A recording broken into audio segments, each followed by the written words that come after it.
Handcuffs. I'll be drawing these later today, but they're on my desk, and it made me think of constriction,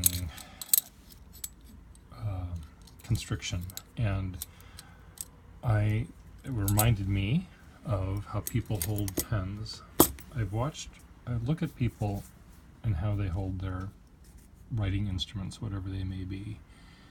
And I was at the doctor yesterday, and I watched the nurse take notes, and she held her ballpoint pen like this, like she was gonna pound I don't even know what, a stake into a heart of Dracula or something. I guess she'd hold it like that.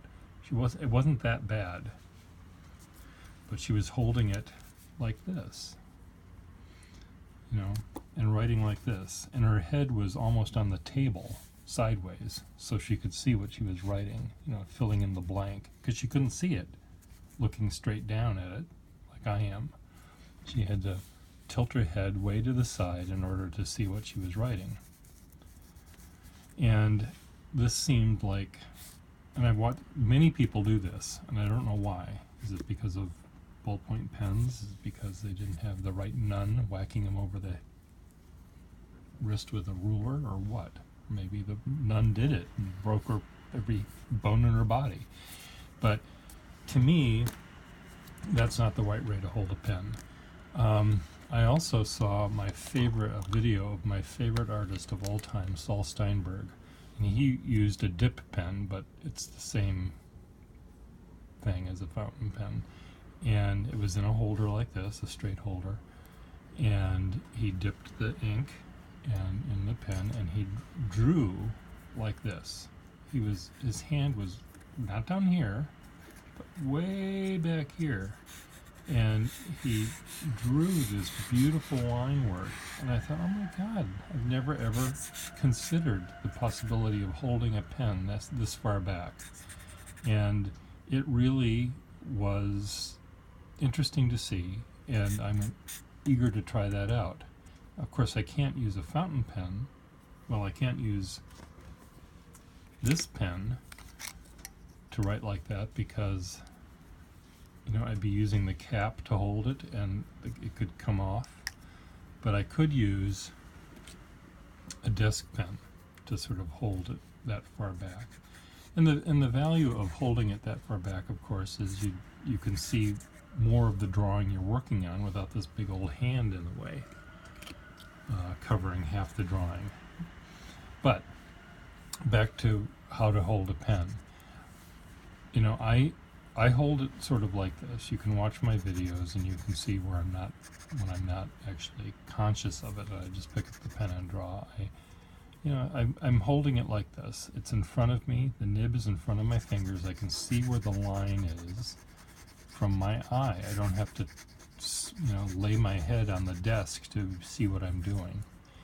And I'm holding it with sort of three fingers. These fingers are used to rest the hand on the table, but I'm using these three fingers to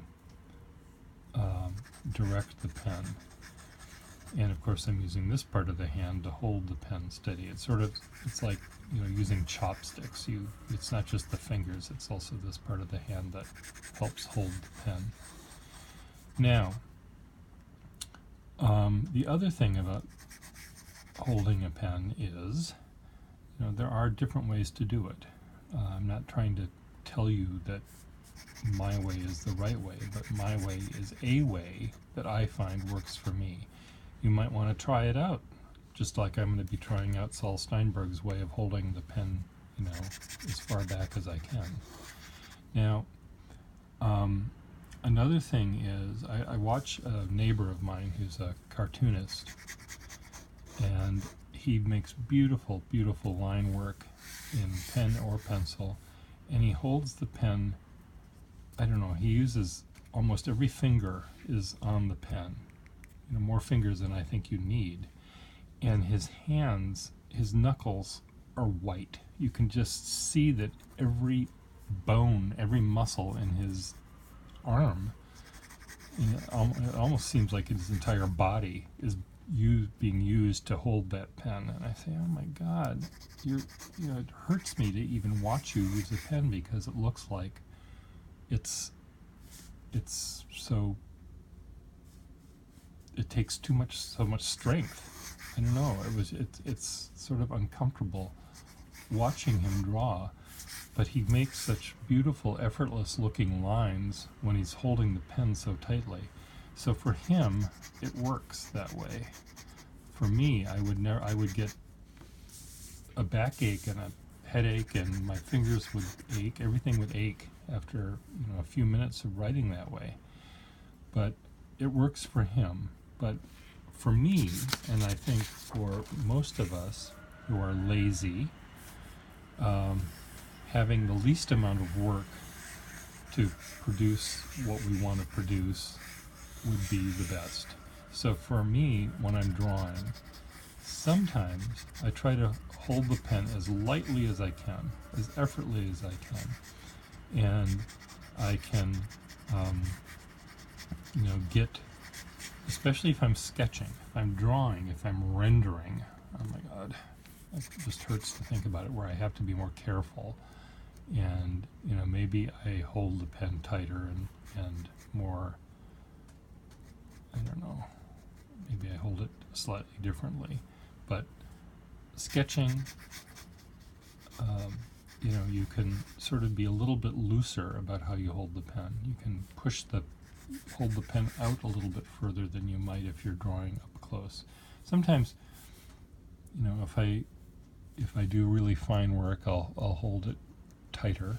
Sometimes if I'm just filling in huge areas of stuff, I'll hold it further back rather than this. This is less.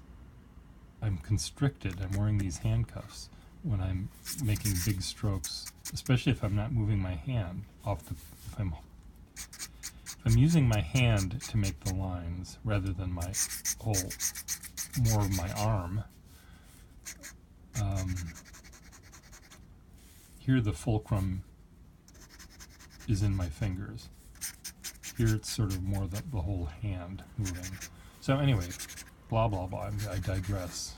I should just learn to stay on topic.